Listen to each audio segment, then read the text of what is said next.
Y'all ready to be history? Get started. Welcome. Hi. Hello, everyone. To the Pro Audio Suite. These guys are professional. They're motivated. With Tech to the VO stars. George Whittam, founder of Source Elements. Robert Marshall, international audio engineer. Darren Robbo Robertson. And global voice. Andrew Peters. Thanks to Tribooth. Austrian Audio. Making passion heard. Source Elements. George the Tech Whittam. And Robbo and AP's international demos. To find out more about us, check theproaudiosuite.com. Line up, ladies! Here we go. And welcome to another Pro Audio Suite, the first one of 2026. Or is it the second? Season 9. Season 9. I think it could be the second episode because I think we're doing another one for NAM. Yes. Do you think anybody's ever binged a bunch of seasons of ours?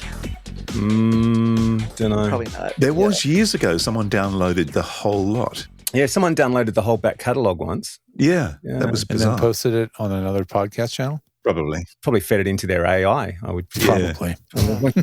Yeah. Come to think Changed of the it, I should voices do and that. took the ownership. Yeah. Yeah, that's right. Mhm. Exactly. Yeah. Anyway, thanks to Austrian Audio, making passion heard, and Tribooth. Don't forget the code TRIPAP 200 to get $200 off your Tribooth. Now, pre-Christmas, Robert was rather busy. He was in church. recording. He was in church. I went to church. That's right. Hallelujah.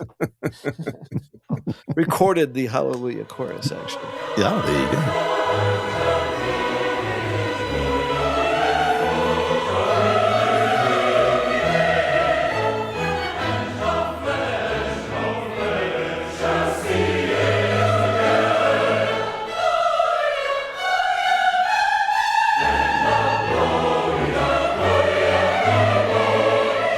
So tell us about the setup. What did you do? So it was a pretty big choir. I think there's at least 100 people in the choir itself, and a mid-size orchestra. Not huge, two double basses, one trumpet, I think, or two trumpets, maybe two trumpets, I believe. But it wasn't a huge orchestra, but a pretty big orchestra. And so the concert there was a concerto at the beginning with piano and orchestra, and then the second half was the Messiah, so it was the orchestra and the choir. And the church was pretty big, so the orchestra at first, on the first setup, was up on the stage with the piano in front, and the second half was the Messiah, where the orchestra went down off the, I shouldn't say stage, the whatever, the sanctuary, the Podium. Or the pit? The lectern. The lectern. They actually took out a few pews to fit the orchestra down there, and then the whole When choir. they took them out, did they go pew, pew, pew? Yes, they did. They were Star Wars. The sound effects guy from Star Wars. Sorry. And then they had the choir up on the top. So the setup was basically pair of KM184s were the main pair for the choir, and they were also the close-up pair for the orchestra when it was the concerto. And then the OC8s were the spot mics on the piano. For the choir, the OC8s were the spot mics for the soloists. Were they OC8s or CC8s?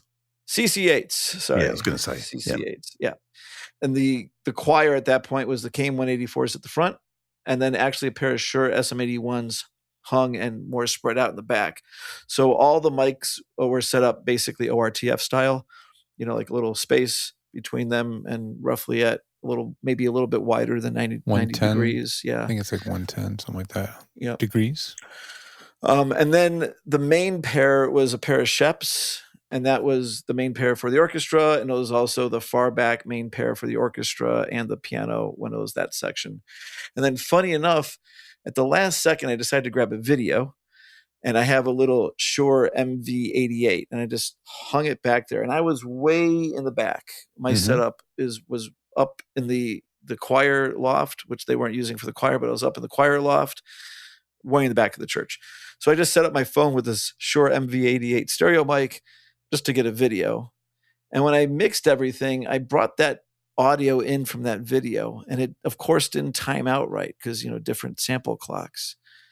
But I just lined up a transient, zoomed way the hell in at the beginning, and then I went to the very, very, very end, and I found the same transient and I did a little tiny stretch on it. It was a couple frames because by the end, and it lined it up well enough, especially for what was effectively reverb. Right. Yeah. The And time alignment wouldn't be quite as critical. it wasn't as critical. It was, Right. it was supposed to be kind of slappy. It's in a like way. have a delay that varies in time. Right. In ever fact, so I probably slightly. aligned it actually closer than it really was because the Oh, time yeah. delay of 200 feet would have been a couple milliseconds. So It's like you I actually- turn the knob on the digital effect, for the early, what do they call it? What's the initial? early reflections. Yeah. Mm-hmm. Turn that down to 0. Mm-hmm. Or the time of the early reflections Right. to 0. But I use that. So the mix you guys have there's no fake reverb, but I did put a little bit of that in there and it did help just sort of gel it together nicely. Yeah.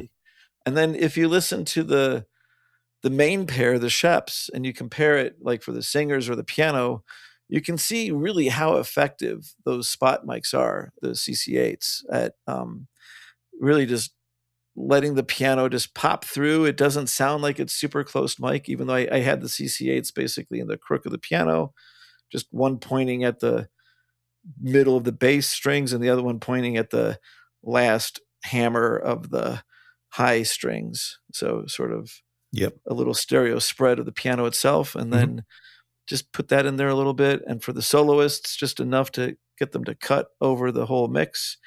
And voila, that is the mics. There's no EQ. There's no compression. There's no noise reduction, obviously, or anything. I'd have to imagine you probably didn't have the time to mix and match or try this pair of mics here and then these pair of mics. No, I was going to try to do a Bloom line with the 818s. Yep. And I brought them, but there was just no time to. Yeah. Like we had a dress rehearsal, and then once we had the dress rehearsal done, I was like, "That's it. We're not going to change anything." So I was like, okay.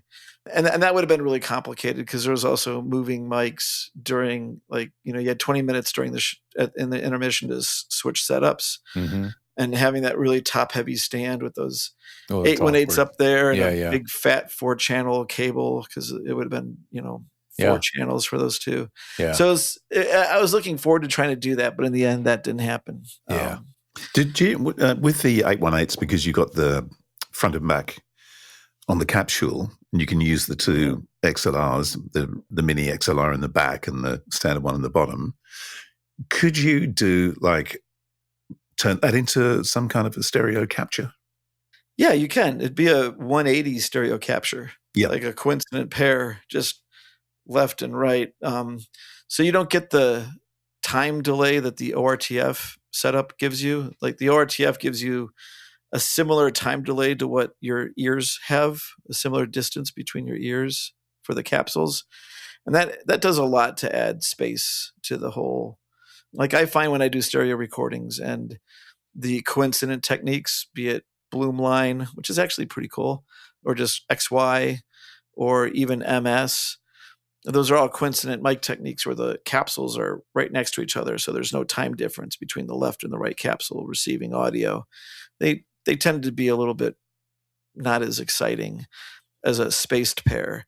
Like the spaced pair of omnis where you get them way apart, of course, is like the most like that gets also a wider spread. Wacky. Yeah, it gets pretty out there. Like there's little definition. But with this one, when you listen to it, you can really hear the violins on the left and the double basses on the right, and you get a really good sense of space of the orchestra, I think. And if you wanted to take it the next step further, you'd throw like a Zeppelin disc in the middle of that kind of setup. Like now tell us about what that's designed to do. Emulate more like human hearing or something? Yeah, it kind of starts to emulate what the head does, where the head blocks sound coming in from the left, and it hits the left side of your head, and your left ear hears it, and then your head is a big acoustic baffle. Only does your right ear hear it late, but it hears it baffled, and therefore lower, like you get a high pass filter effect. Only the low frequencies make it around your big head acoustic baffle. So a Zeppelin disc is just a sort of acoustic baffle between two spaced microphones, usually ORTF. It enhances the stereo effect, basically. Who would use that? People doing sound effects libraries, or even like if you just want to kind of beef up the stereo effect of a spaced pair, the next step from a Zeppelin disc is like the Neumann head microphone, where you basically are practically getting a binaural recording. Fritz. Is that his name? Fritz? I think it's Fritz. Okay. Yeah. Fritz is what they call baloney in Adelaide, isn't it? Isn't it Fritz? Yeah, They it call is Fritz, Devon? Yeah, Fritz. It's like a small goods thing. It's like a sausage. Yeah, but I think, don't you? So could you say, Fritz, like, baloney? Yeah, you could do. Yeah. Or what is it in Sydney? Is it Devon, isn't it? Devon. Yeah, it's Devon up here. Yeah. Yeah. My little 5 cents worth. You don't get much Devon or Fritz for 5 cents anymore. So how was the content used and distributed? Was it live stream? So it was live stream. So the setup was I actually used all the, mic plates up on the sanctuary stage area. So I was too lazy and I didn't bring 500 feet of cables. I didn't do that. So I just plugged short stereo runs into their stage plates and then brought them up. And they had a big analog Soundcraft up at the top of the choir loft. So I brought my splitter snake and I just picked off the mics from there and fed one back into the Soundcraft and the other one into my mic pre's. And we agreed that the Soundcraft would do the Phantom because it's a passive split. It's not a transformer. 2-wire, like split it out. And that's where I got the chance to use their SM81s that I didn't bring that were already pre-hung. I was like, hey, let me grab those too, So they split it and they sent that off live to YouTube and they did a mix off the board. Mm-hmm. And then I just did a garbage stereo mix into my Zoom 2-track as a safety, but recorded mainly everything into George. Pull up that picture of that Mac. Tell me what you see. Yeah, that's the very old G3? G4. Or G4 PowerBook. That is a G4 PowerBook laptop. With a FireWire cable coming out of it. Yeah. Yep. So the setup is mic pre's go into a Fostex 2424 or whatever. It's like literally a spinning hard disk recorder, 24 tracks. That's the backup recorder. ADAT optical out of that into a M Audio FireBridge, which then has FireWire going into that laptop. And then that's my main record. There's also a Zoom recorder sitting there. Is that like a the Zoom recorder, right? The Zoom recorder is a backup because the mic preamps I have also pull a stereo mix off of the 8 channels. Oh yeah, cool. You can daisy chain those mic preamps. Yeah. So the knobs on if you notice on each channel, the mic preamps, there's 3 knobs, and it's gain, level, and pan. Mm-hmm. Anyone under 35 would have no idea what you're talking about. No. I guess not, but it's I mean, you could go in with a slightly like more modern setup, but the idea is all the same. I mean, you'd switch out the Fostex for something like a Semantic hard drive recorder instead of a spinning disc recorder. You'd switch your laptop out for something newer with a newer interface that also does optical. But honestly, I found that I was looking at getting a Semantic and stuff, and sometimes those things are really limited. Like they can only be an interface or a recorder, but they can't do both. And then if not, you got to spend huge money on a Joco or something like $2,000. I mean, that Fostex, that's my mobile rig. I've had it for 20 years. Someone needs a mobile recording. Thing weighs 1,000 Maybe pounds. one of these days you can build a studio on wheels. I've done it. And you've done it too. Well, so I don't mean to hijack this, but the craziest thing happened. Speaking of remote recording, you see the screenshot right now? Oh yeah. I've got one of those ATIs. Yeah. I've got one of them. They're nice. So I met the owner of this. Yeah. I'm standing outside the Trader Joe's by the marina. It's the best Trader Joe's grocery ever because it's right on the marina. Like it's full of boats. So they just catch fish and bring it straight into the Trader Joe's. Right. And I'm there with my bicycle that has a pair of speakers mounted to it because, come on, guys. I mean, I am George the Tech. And I'm a bike nerd. So I have a pair of speakers, not just any speakers, tannoy speakers. The little black black ones, arenas, they're called. Little tannoy speakers, right? and they're mounted to the side of a basket mounted to the front of my bike. It's and this gentleman, older, scruffy little guy, couldn't get his eyes off my bike, and my girlfriend's like, "Hi, yeah, I noticed you like my boyfriend's bike. What is it?" And the guy starts talking about the speakers, and I walk over to him. And long story short, he's like, "Oh yeah, I have a remote recording truck," and I was like, "Really? Not too many people have that." And he tells me more. George's like, "I've got a remote recording one." Yeah, I used to have one. And then it turns out he's like, "Oh, yeah, I have Studio on Wheels, recordingtruck.com." I was like, "What?" The guy that I got this gig from, he died, but his thing that I used to do all these remote records from, so that's how this gig sort of 20 years later. But he was Reels on Wheels.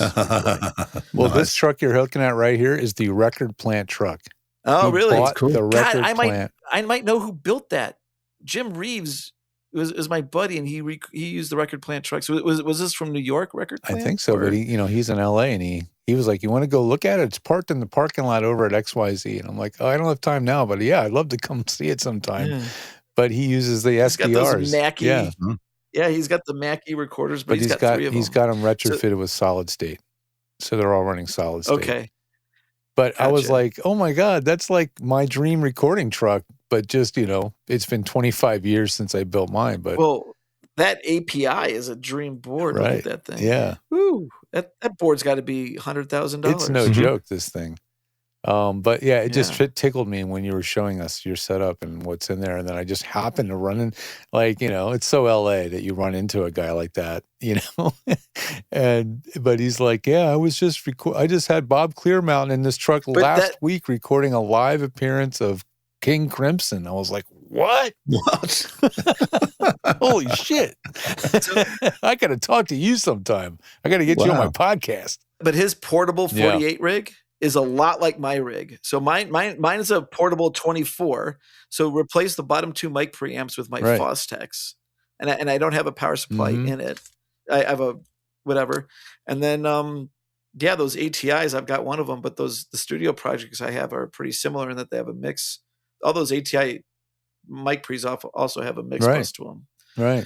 And I was like, "I bet you don't get that truck out that often." He's like, "Oh, yeah, 6-7 times a year, I'm like, "That's a hell of a vehicle to maintain and keep around, when you just don't use it that often." For such a few gigs. Yeah.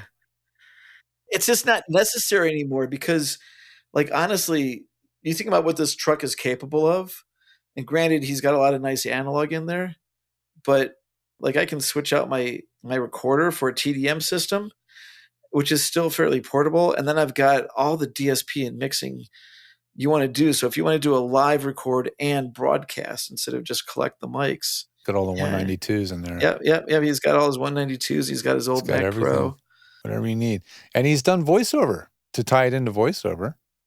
He's got a couple credits. Really? Josh Brolin for a Mercedes Spot and Christina Applegate for a fruit water. So what, does he drive up to their house with this thing? And either to their house or to a set, I don't know if you know about Christina Applegate, but she has, I think she has MS or something.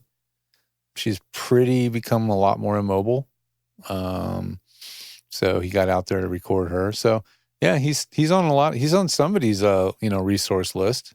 He gets brought in, I'm like, damn, that's just amazing though. It's so, if you and I hung out with him, it would be like crossing of the streams, in Ghostbusters, right? The conversation would not end and no one would be interested. Exactly. Exactly. But it just inspired me. I was like, holy crap.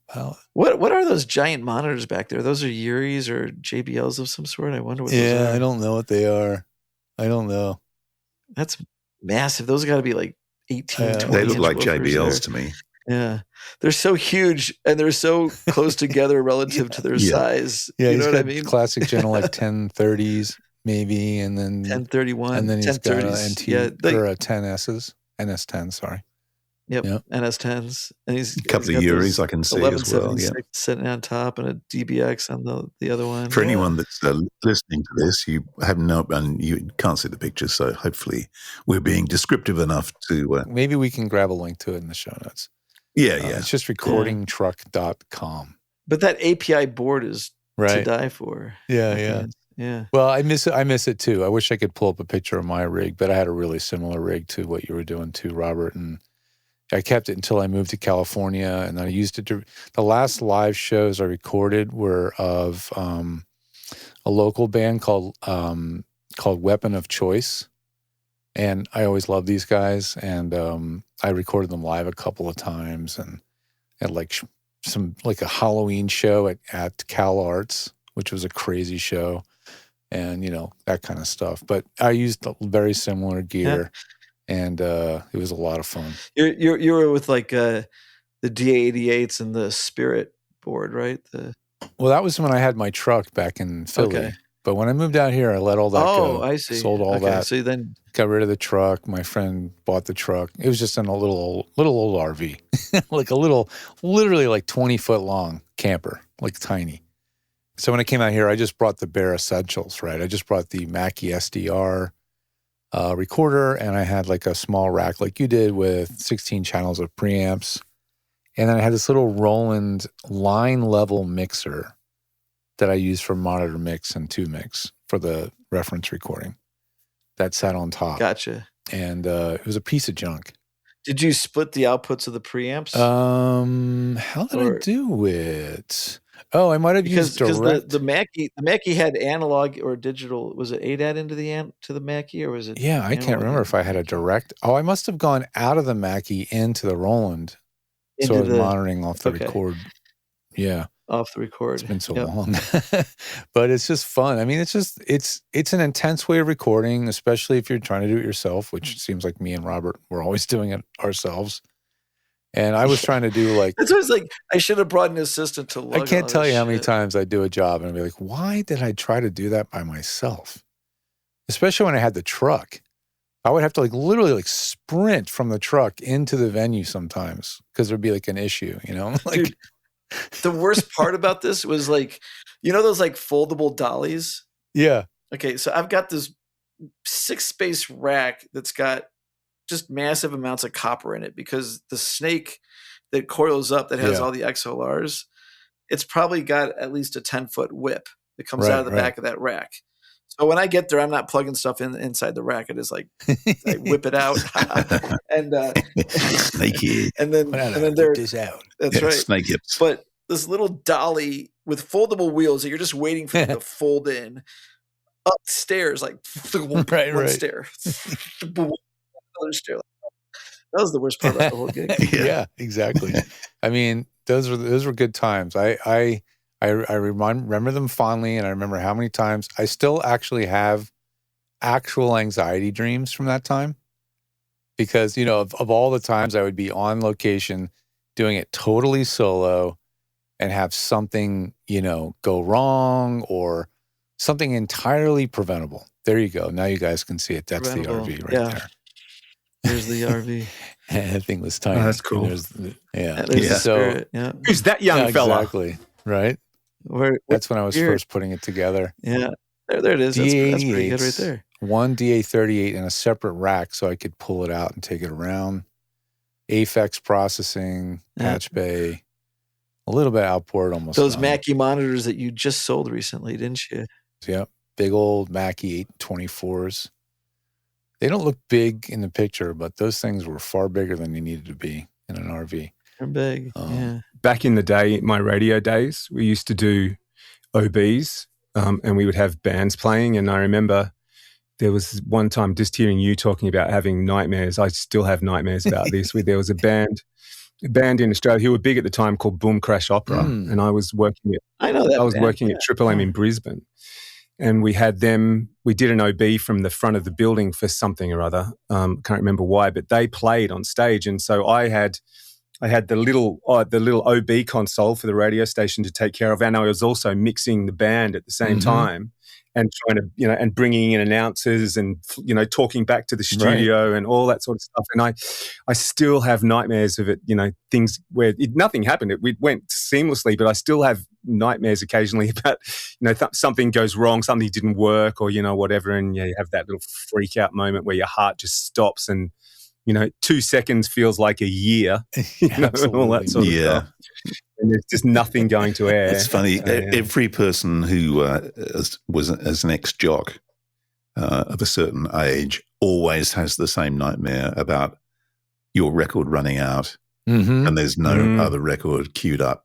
Did I tell you my embarrassing story from my midnight to dawn days in Newcastle? Oh, that was the one where you were off air. Yeah, there was the dunnies for this radio station were outside of the radio station. They were in the foyer. Dunny, by the way, is a toilet. It's a toilet. So I had to. So about 11 o'clock or whatever it was one Saturday night, and I needed to go to the loo, and so I put on the extended mix of Michael Jackson's Black or White, which goes for like 12 minutes. Right. And bolted out the door because I was busting, and did what I needed to do, and got back and realised that I didn't have the keys to get into the station. Oh yes, we've all done that. Oh gosh! So I had to, back in the days before mobile phones, of course. So I had to race down the road to find a phone booth and call my mate Ben, to say, listen, can you do me a favour? Can you do me a solid? Can you come let me in? This is like whatever time it was, up past 11. And so, and he comes and lets me back into the building. And the emergency tape luckily kicked in after 3 minutes of silence. The emergency tape. But but the emergency kick in after silence? Or how's that work? What, sorry? Does the emergency tape kick in after silence? Yeah, it kicks in after 3 minutes of silence. So, 3 minutes of silence? The emergency tape was so old, it was playing like Elvis. Yeah. Oh, man. Yeah.